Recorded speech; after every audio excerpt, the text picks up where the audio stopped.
In 2005, Toys R Us generated over $11 billion in revenue and controlled nearly 20% of the entire United States toy market.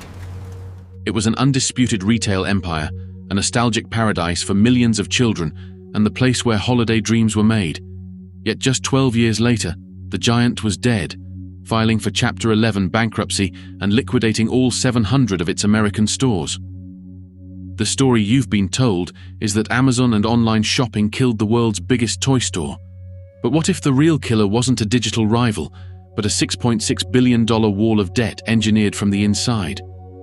Do you remember the last time you walked through those giant sliding doors, or did you switch to shopping online long before they vanished?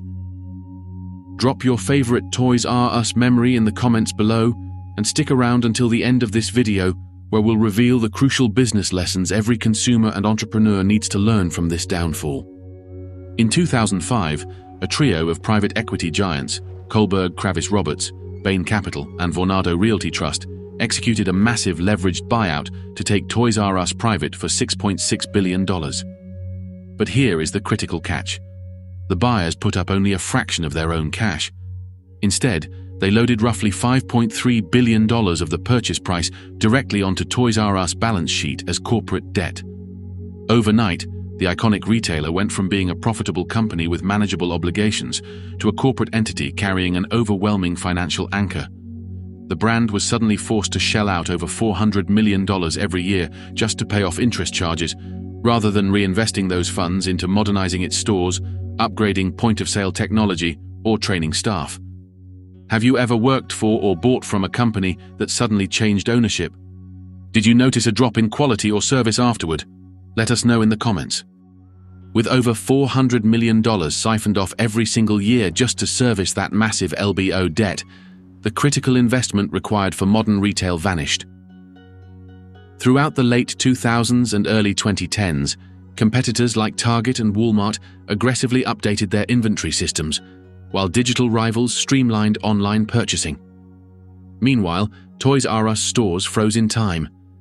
Shoppers began to notice a visible decline: outdated lighting, aging point-of-sale systems, and increasingly empty shelves during peak holiday rushes because capital was blocked.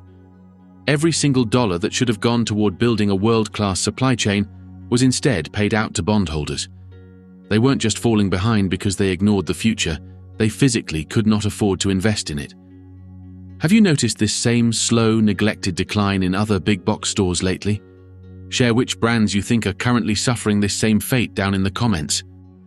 In 2000, long before the buyout, Toys R Us made a fateful choice that crippled its online presence for a decade. They signed a 10-year exclusive contract with Amazon.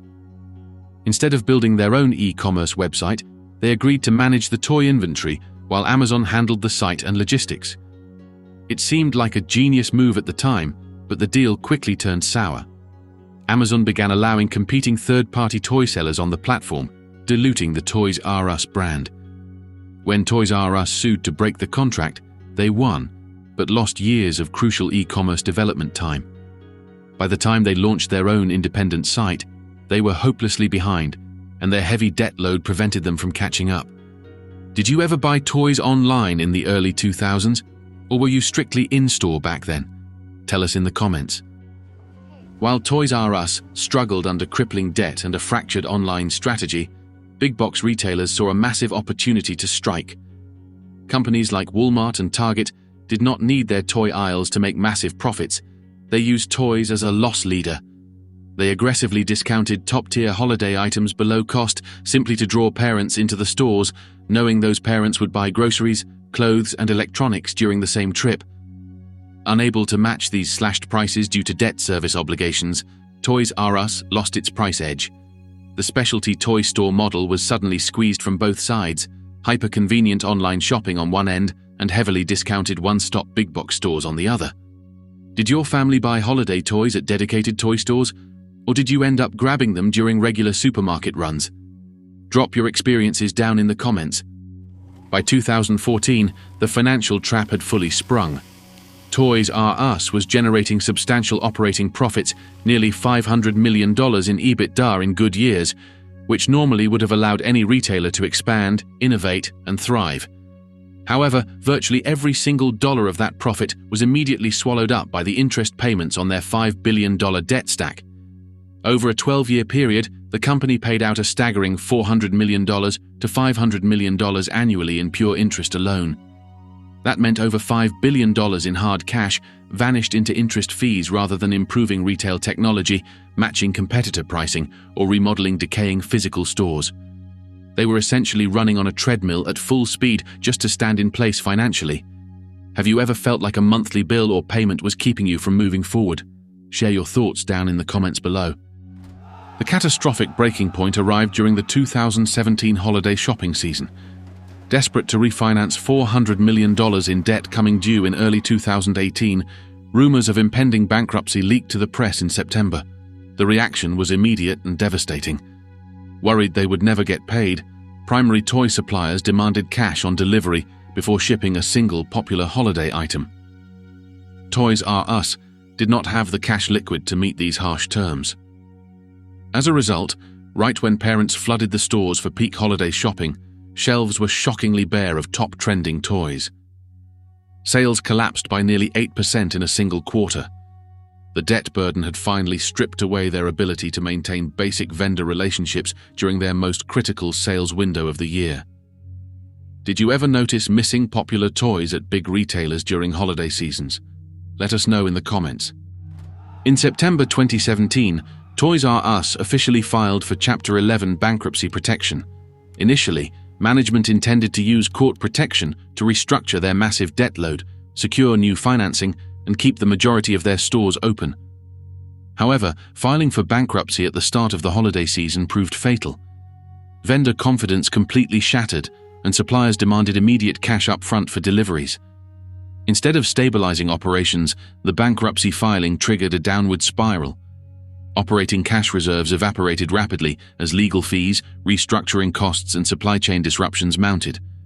What was intended to be a defensive financial reorganization quickly spiraled into total operational collapse. The weight of $5 billion in debt had finally broken the company's foundation. Have you ever seen a major brand try to recover from bankruptcy only to fail? Share which companies come to mind in the comments below. By March 2018, the dream of reorganization was dead.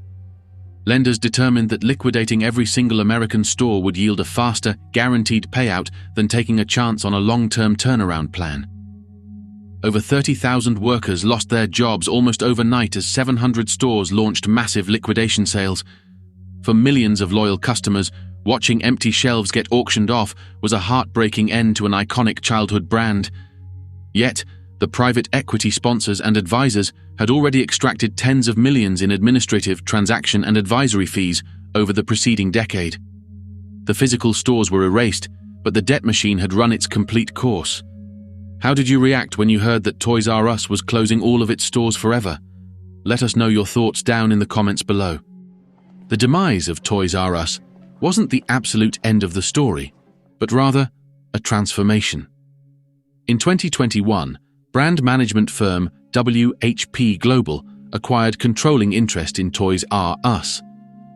Instead of repeating the massive, debt-heavy big box model of the past, the new owners adopted an asset-light strategy. They partnered with Macy's to open store-within-a-store concepts across hundreds of locations nationwide, alongside select flagships and airport stores. Today, the brand leverages nostalgic emotional connections while avoiding the massive physical overhead that doomed its previous incarnation. However, the shadow of its collapse remains one of corporate history's most cautionary tales. The giant didn't die because children stopped wanting toys. It died because private equity debt stripped away its ability to adapt in a changing digital world. Do you think this new store-within-a-store model can truly bring back the magical feeling of the original toy superstores? Drop your thoughts in the comments below. Lessons learned. Debt limits flexibility. Heavy debt loads restrict a company's ability to invest in technology, adapt to market shifts, or innovate when consumer habits change. Capital allocation is critical. Servicing debt rather than updating stores and e-commerce infrastructure leaves businesses vulnerable to aggressive competitors. The danger of misattributing failure. Blaming external factors like online shopping can obscure internal financial decisions that truly cause operational collapse. Asset-light models offer agility. Modern retail success often depends on flexible, lower overhead models over massive physical real estate footprints. If you enjoyed this deep dive into how debt, not Amazon, killed an iconic retail giant, make sure to hit the like button and subscribe to the channel. Don't forget to ring the notification bell so you never miss out on our upcoming business breakdowns, corporate collapse documentaries, and industry deep dives. Thanks for watching, and we'll see you in the next video.